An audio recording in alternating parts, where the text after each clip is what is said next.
Well, new tonight, a homeless encampment in South Minneapolis is now cleared after a fight exploded into a deadly shooting near 33rd Street and 3rd Avenue last night.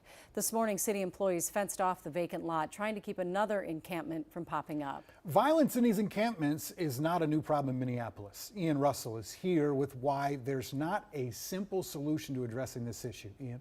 Yeah, well, Chris, Julie, it's absolutely not new. These encampments have been going on for years, and for those working to help, it really is beginning to feel like deja vu. It's why advocates and neighbors living nearby say something has to change, or we'll be right back here again.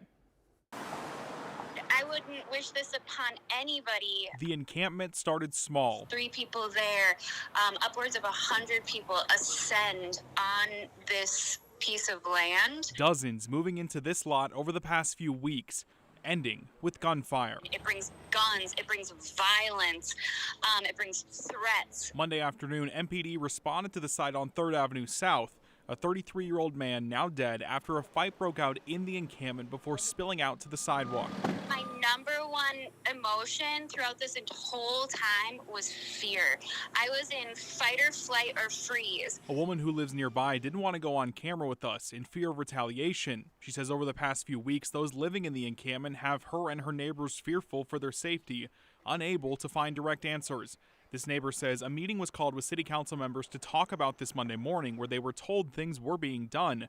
Just hours later, that shooting happened. And they do need to be taken care of in some way. Nobody, we're not heartless. There is help available. I mean, what's allowed to happen is going to occur. Though those working with the unsheltered say it's more complicated than just having an open bed. I think what's really magnified the problem is drug addiction. Mike Gozy and Travis Earthwarner with AICDC say it's hard to break habits, especially when illegal drugs are going for as little as $1 a pill.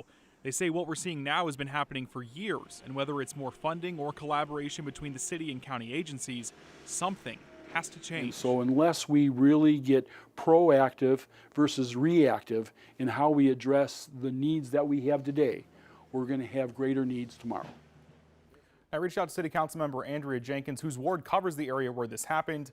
I haven't heard back. Mayor Jacob Fry said in a statement that, quote, "This incident reaffirms that encampments are neither safe nor humane for those who live in them or around them. Our residents, housed and unhoused, deserve better." And there is a lot more to this conversation than what we have time here for on air. You can read much more over on KARE11.com, Julie. Interesting reporting. Thank you so much, Ian.